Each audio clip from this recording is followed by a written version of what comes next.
Good day, mga kayang master, eto na ang susunod na kabanata ni Mr. Daryl Darby pero bago ang lahat pa-like and share and subscribe ang ating channel, at pindutin ang notification bell para lagi kayong updated sa lahat ng kabanata, at eto na rin ang full chapter ni Mr. Daryl Darby kaya abang-abang na lang po sa iba pang mga kabanata. Marami pong salamat. Ang asawa kong tinitingala ng lahat, kabanata 3346.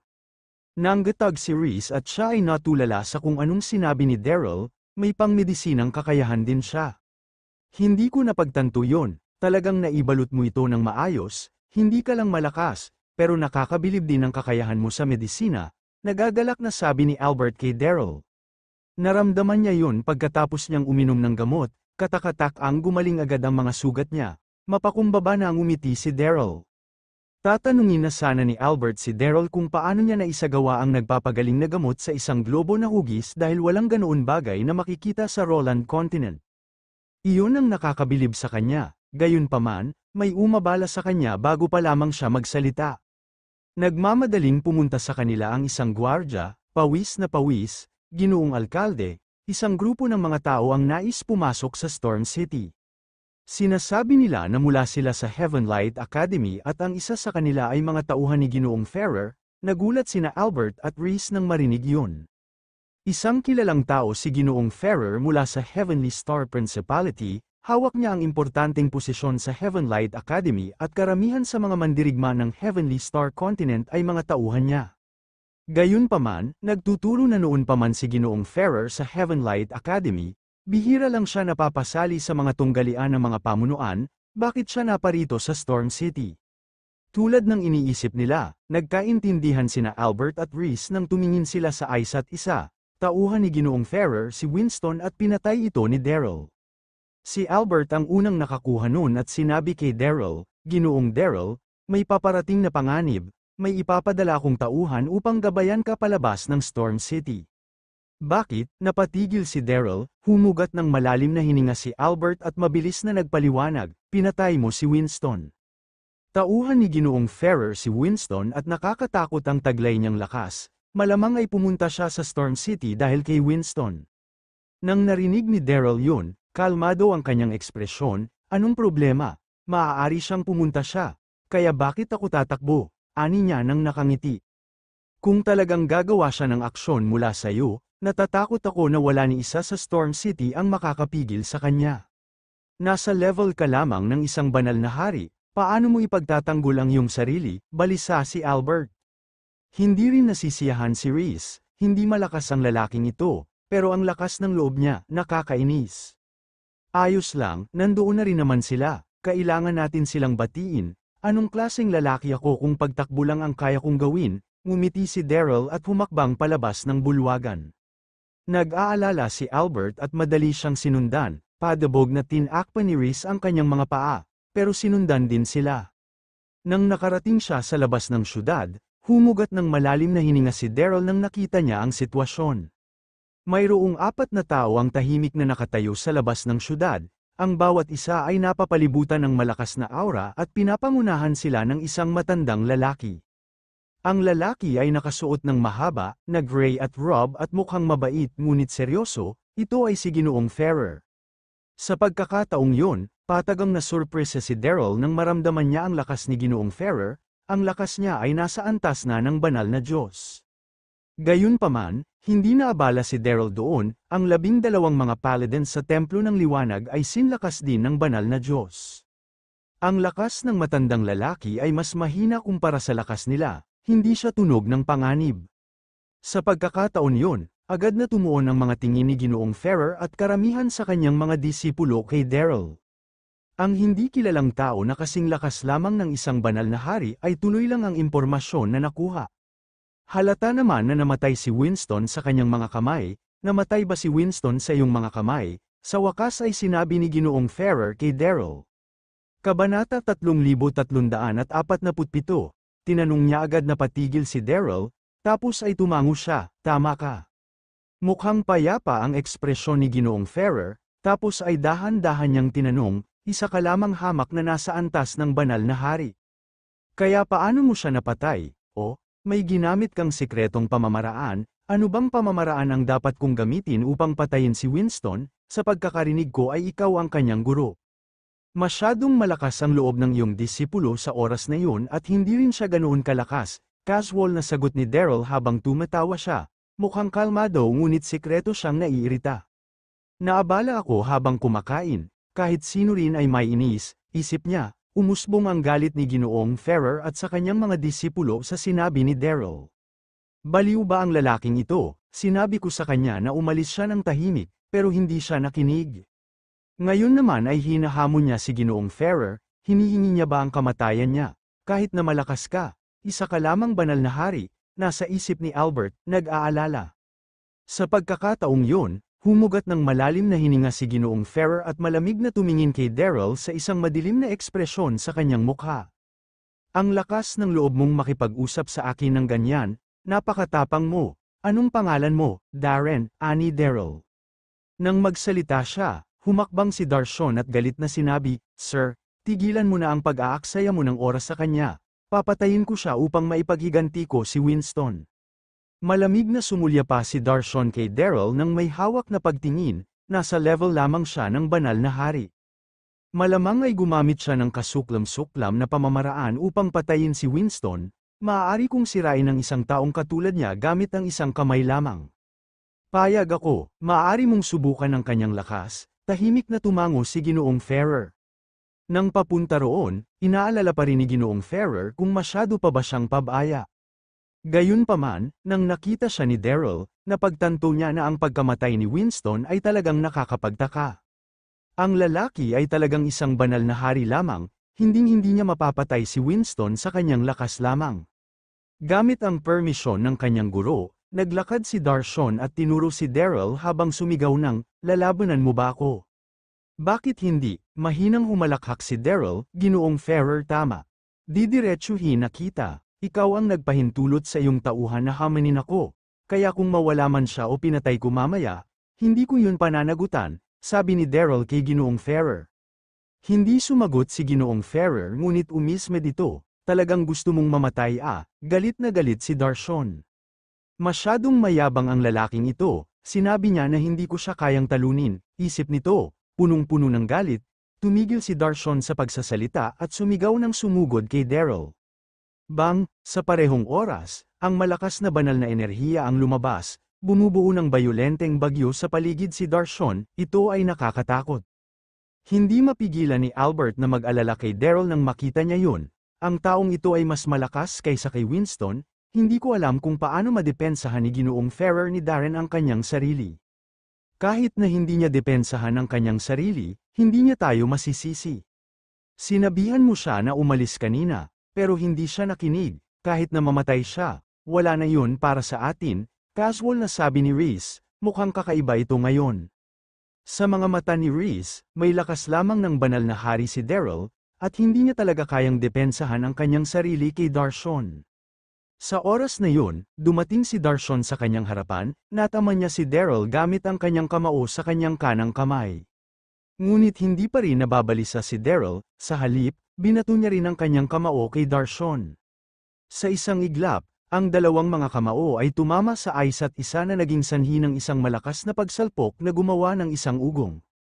Matapos tumigil ng ugong, nanginginig si Darshan, habang si Daryl ay nakatayo roon ng tuwid na parang isang bundok. Lahat ng mga nanunood ay nagulat, na kaya na ni Daryl harangan ang suntok ni Darshan, may lakas lamang siya ng banal na hari, paano niya nagawa iyon? Kabanata 3348, kasabay nito, natakot din si Darshan at galit na galit, kakaiba ang taong ito tulad ng inaasahan, ginamit ko ang kalahati ng aking kapangyarihan sa banal na suntok na iyon, ngunit madali niya itong naharang.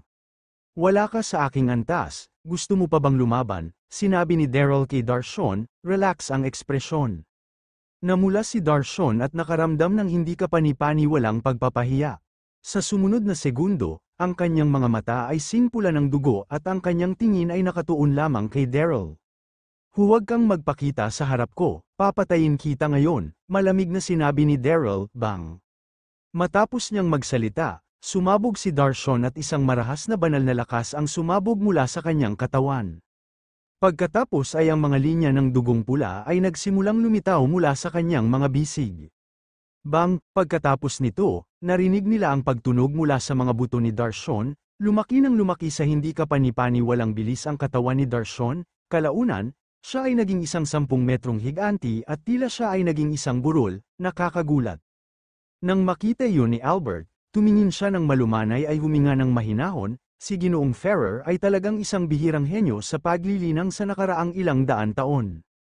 6 na buwan na ang nakalilipas, may mga alingaw-ngaw na nilikha si Ginoong Ferrer sa isang pamamaraan na agad itinaas ang kanyang lakas at dagdagan pa ang kanyang hugis.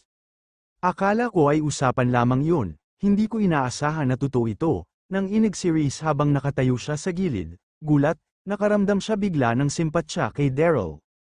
Ginamit na ni Darshan ang kanyang tunay na lakas, natatakot ako na matalo ng miserableng si Daryl, sa isip niya. Isang ngiti ang lumitaw sa mukha ni Ginoong Ferrer habang nakatayo siya sa kabilang linya, ang iba pang mga tauhan ay nasa likuran niya at nasa sabik din. Haha, ginagamit ni Darshan ang Giant Body Special Technique, mapapahamak na ang taong ito. Darshan, sampilan mo siya hanggang kamatayan, oo nga, maghiganti para kay Winston. Nang marinig ni Darshan ang mga sigaw mula sa kanyang mga kasama, nakaramdam siya ng lakas ng loob. Ito ang aking tunay na lakas, kung luluhod ka ngayon at sabihin sa akin kung anong kasuklam-suklam na pamamaraan ang ginamit mo upang patayin si Winston. Marahil ay maliligtas ko pa ang buhay mo, tukso niya kay Daryl, ito ba ang iyong tunay na enerhiya, ordinaryo lamang ito. Panunuya ni Daryl, mukhang kalmado na hindi nagpapakita ng kahit na anong gulat. Ang Infinite Elixir Manual ay naitala ang isang uri ng giant pill, matapos ubusin ito, hindi lamang madaragdagan ng lakas ang isa. Ngunit madaragdagan din ito ang laki ng kanilang katawan, ang epekto nito ay tulad ng nangyari kay Darshan, sa 9 na kontinente. Ang sinumang may ilang talento sa paggawa ng elixir ay maaaring makagawa ng giant pill, sa makatuwid, hindi siya seseryosohin ni Daryl. Matapos niyang magsalita, lahat mula sa parehong partido ay natigilan, ang Giant Body Special Technique ni Darshan ay labis na nakakatakot, ngunit hindi ito siniseryoso ni Darren. Hindi ito tiwala sa sarili, ito ay isang pagmamalaki. Ayaw mo ba talagang mabuhay?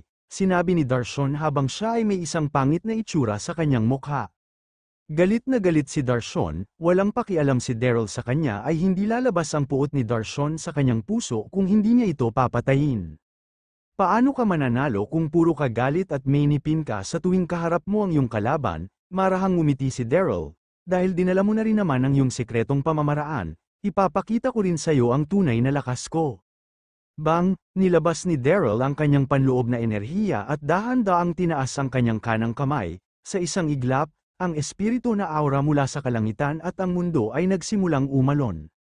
Ang pinagsamang aura ay pumalibot kay Daryl at ang malaking figura ay lumabas mula sa kalangitan at lumutang sa taas niya. Ito ay isang malaking kiin, nabuo ang isang kilin mula sa kanyang panloob na enerhiya, mayroon itong itim na buhok sa buong katawan nito, dugong pula na mga mata, at matalas na mga ngipin at mga kuko, mukhang buhay ang isang ito. Alam ni Daryl na haharapin niya ang Giant Body Special Technique ni Darshan, hindi dapat siya lumaban na mas nakakataas sa kanya, kaya niya lang harapin sa kanya ang kanyang kilin. Kabanata 3349, natigilan ang lahat nang makita nila ang kilin. Ano ang isang mabangis na hayop, paano ito napunta rito? Anong uri ng hayop yon? Hindi ko pa ito nakita, lahat ay nagulat at nalito, walang mga espiritual na hayop sa kilin, sa Roland Continent, kaya hindi ito alam ng mga tao. Sa sandaling yun, natigilan si Darshan habang nakatitig siya ng blanko sa kilin, gayunpaman, mabilis siyang nakabawi at umismed. Nagdala ka ng isang peking hayop upang lumikha ng misteryo, sa palagay mo ba ay matatakot ako? Akala niya ang hayop sa harap niya ay binago ni Daryl at hindi talaga totoo. Dahil ito ay peke, walang dapat matakot, naisip niya. Mamatay ka na, umungol si Darshan habang sinampal niya ang kanyang kamao sa kilin. Nang makita ni Daryl na kasing laki lamang ni Darshan ang isang maliit na bundok at sumugod sa kanya. Hindi siya nabalisa. Mabilis niyang ibinigay ang mga tagubilin sa kilin, pagkatapos, ang kilin ay umungol ng malakas na nagpalindol ng lupain habang umaatake ito. Bang, ang malaking figura ni Darshan at ang kilin ay bumagsak sa bawat isa, nagamgawang isang malakas na dagandong na ikinagulat ng mundo. Biglang tinakpan ng alikabok ang buong lugar, kahit na ang mga puno ay nasira at bumaling sa kapangyarihan mula sa malakas na aura. Bumalik ang lahat upang maiwasan ang malakas na aura, pagkaraan ng 10 segundo, bumalik ang katawan ni Darshan sa normal na sukat nito habang nagkalat ang alikabok. Mukha siyang mapatla at mahina, samantala, tahimik na tumayo si Daryl sa parehong lugar, na pareho ang itsura.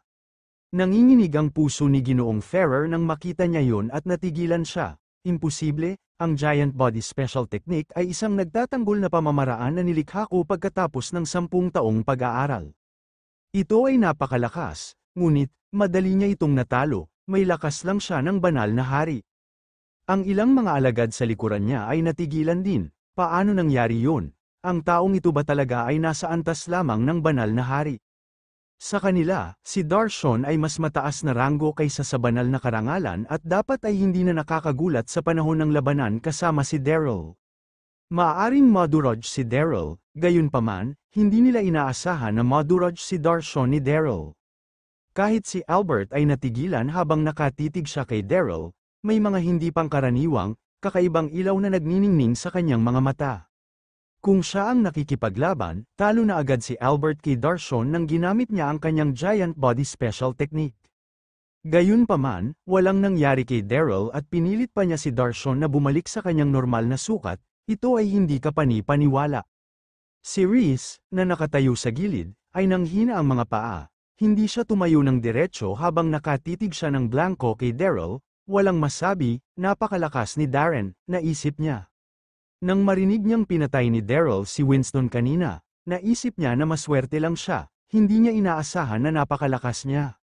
Siya ay nasa antas lamang ng banal na hari at nagawang talunin si Darshan, isang antas ng banal na karangalan ng lubusan. Sino ang maniniwala nito kung hindi nila ito nakita ng kanilang mga sariling mga mata?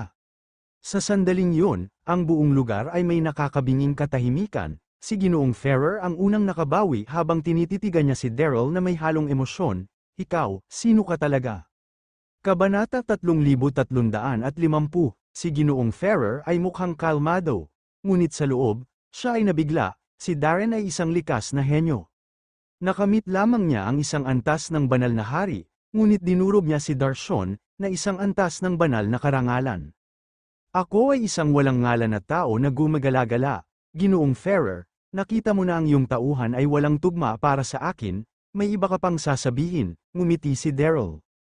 Nakaramdam ng hiya si Ginoong Ferrer at may mapait na ngiti sa kanyang mukha, tama yan, mula sa mga itsura nito. Nararapat na mamatay si Winston sa pamamagitan ng iyong kamay, ang kanyang mga kasanayan ay talagang mababa, sir.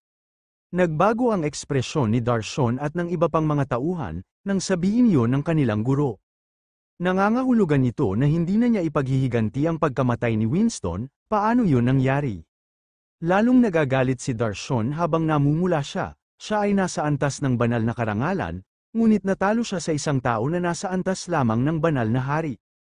Kung kumalat ang balita tungkol sa pangyayaring ito, paano niya yun? Kinaway ni Ginoong Ferrer ang kanyang kamay at sinenyasan sila na huwag nang mag-ambala. Maaari ko bang tanungin kung sino ang iyong guro? Si Ginoong Ferrer ay tumingin kay Daryl ng taimtim. Puno ng pigas isa ang kanyang mga mata, ang mga pamamaraan ng paglilinang na taglay ng taong ito ay natatangi. Nabuhay ako ng halos 70 taon at hindi ko pa ito nakikita. Sa sandaling yun, hindi pa rin niya alam na si Daryl ay hindi mula sa Roland Continent ngunit mula sa ibang mundo. Ako ay isang walang ngalan na tao, wala akong guro, ang mga kasanayan na mayroon ako ay mula sa pag-aaral nito sa aking sarili. Si Daryl ay nagmula sa ibang mundo, kaya hindi niya maibabahagi ang anumang bagay tungkol doon at binigyan lamang sila ng isang kung anong dahilan. Natutuhan niya ito nang siya lamang, hindi lang siya talentado, ngunit henyo siya, naramdaman ni Ginoong Ferrer na lumaktaw ang kanyang puso habang siya ay natigilan at hindi maitago ang kanyang kaguluhan. Bumalik siya sa kanyang katinoan at mukhang seryoso. Darren, nais mo bang maging bahagi ng Heavenly Light Academy at maging aking mag-aaral hanggat handa ka? Bibigyan kita ng mas mahusay na mga mapagkukunan upang matulungan kang maging sikat sa amin na mga pamunuan. Habang si Ginoong Ferrer ay puspos ng puso sa pagkamatay ni Winston, si Daryl ay may higit na potensyal. Kung magawa niyang dalhin siya bilang kanyang tauhan, wala siyang panghihinayang sa kanyang buhay. Ilan lamang sa mga tao ang maaaring magtanim ng kanilang sariling mga kasanayan sa buong Roland Continent sa nakaraang daan-daang o libu-libong taon. Matapos marinig ang sinabi ni Ginoong Ferrer, si Darshon at ang iba pang mga alagad, kasama sina Albert, Reese at iba pa, ay natigilan. Sir, pinatay ng taong ito si Winston, paano mo siya tatanggapin bilang iyong tauhan? Si Darshon ay mukhang nalilito. Galit siya nang isipin niya kung paano siya natalo ni Daryl. Ang ibang mga alagad ay tumango sa sinabi ni Darshon. Si Winston, bilang commander ng Heavenly Star Principality, ay namatay sa larangan ng digmaan, iyon ang kanyang buhay. Bukod dito, sinisiyasat na namin at natagpuan na si Darren ay hindi gumagamit ng anumang kasuklam-suklam na pamamaraan. Pinatay niya si Winston gamit ang kanyang sariling lakas sa halip, ano pa ang gusto niyong ireklamo? Bukod dito, nagawa ni Darren na linangin ang kanyang sariling mga kasanayan, siya ay lubos na may talento at maaaring maging isang henyo. Kung siya ay naging iyong nakakatandang tagagabay, maraming bagay ang maaari mong malaman mula sa kanya. Palagi kitang tinuturuan na huwag kang madaig sa paghihiganti. Dapat mong malaman na palayain at magkaroon ng pasensya. Kalmadong sagot ni Ginoong Ferrer. Nang marinig niya yun, si Darshon at ang iba pa ay yumuko at walang sinabi.